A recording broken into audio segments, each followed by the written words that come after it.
covering all of the DMV. This is DC News Now. And good afternoon, and thank you for joining us for DC News Now at 4. Here's a look at today's top stories all across the DMV. Yeah, a massive budget gap for Metro could spell disaster for riders and employees. WMATA says a setback of $750 million could come in the summer of next year. Find out what that could mean for the agency and for you.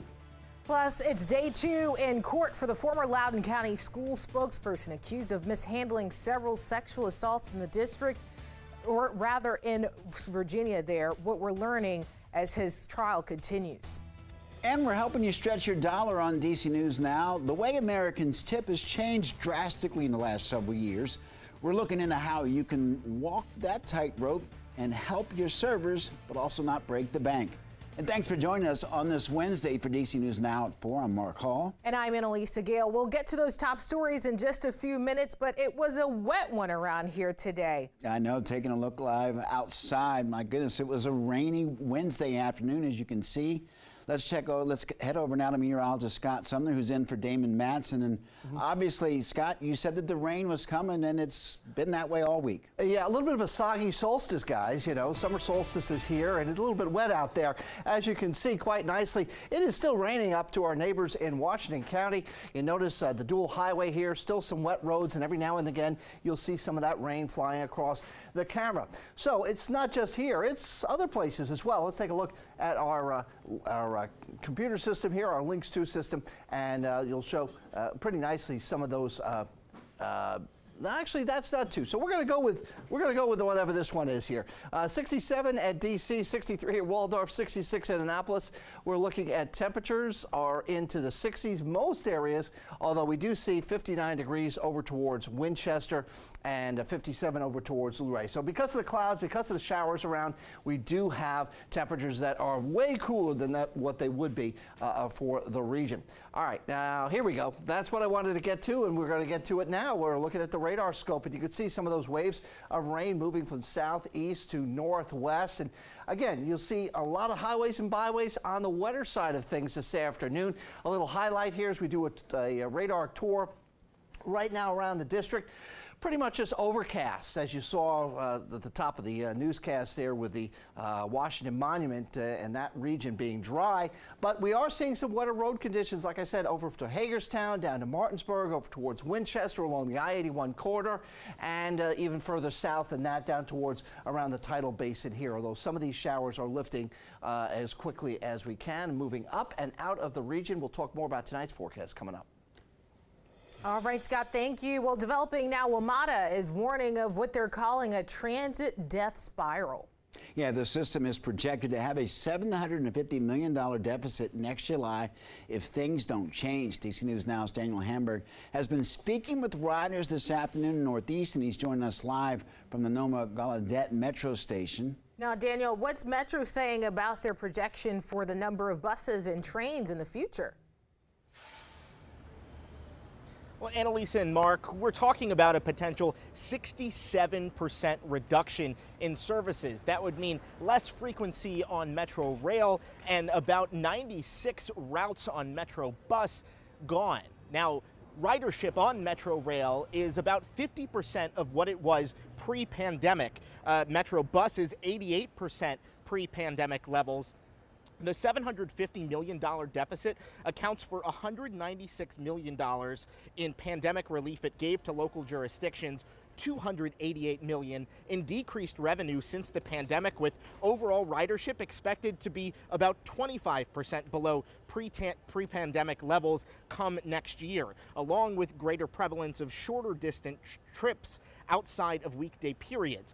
And also $266 million in collective bargaining agreements and inflation costs. All this to say, if nothing changes, riders could be going from a 7-minute wait for a train to 20 or 30 minutes, and service would end at 9:30 every night.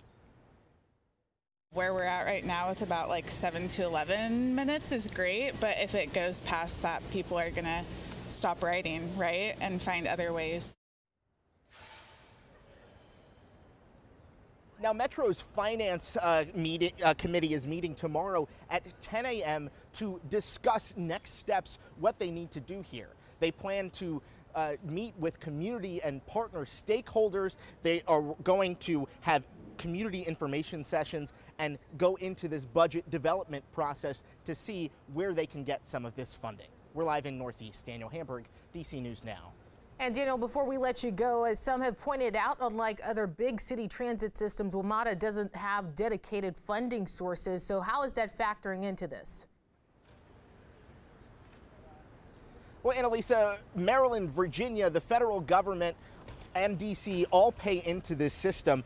24% of the fiscal year 2024 budget that starts next month is the federal relief that was given because of the pandemic. That's going away at the end of the fiscal year.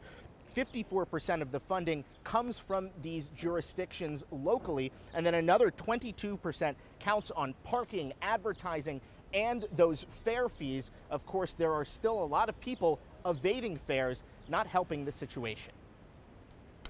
All right, Daniel, thank you for that. New at 4, Fairfax County Police have introduced a new weapon to their department, shotguns that are supposed to be less lethal. Let's take a look. The new brightly colored shotguns fire heavy bean bags instead of regular bullets.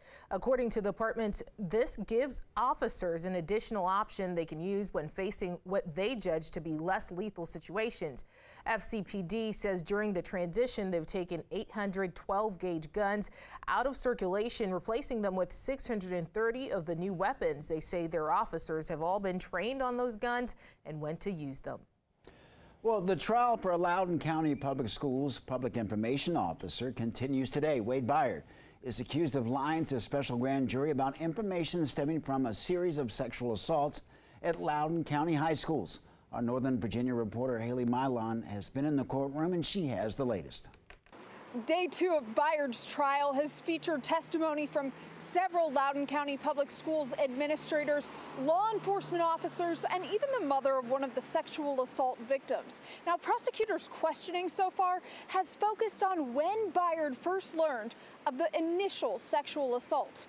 On May 28, 2021, Stonebridge High School Principal Timothy Flynn sent a letter to families about an incident with the parents' behavior at the school. We learned that letter was actually authored by Byard and the communications team. That father was on campus confronting Flynn about his daughter being sexually assaulted earlier in the day in a school bathroom.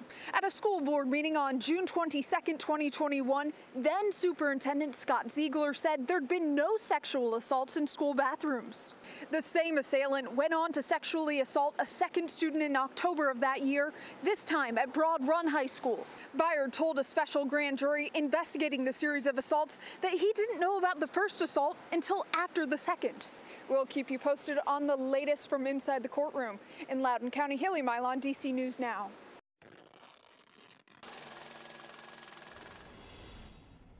Hey, tonight, check out this small gesture of appreciation from the Maryland Department of Natural Resources, helping first responders to stretch their dollars by offering those first responders serving in the state of Maryland discounted rates for services at state parks. Police, firefighters, and EMS workers all qualify for a $40 discount on the annual park pass and a 10% discount on boat rentals and all park concessions. The state says this is their way to say thank you. State parks in particular really appreciate our first responders and all they do to keep us and our parks safe. The Maryland Park Service is so happy to offer this discount to our first responders who do so much for our community and our parks. And the state's DNR also offers discounts to seniors 62 and older and special discounts for youth groups making camping reservations during the summer months.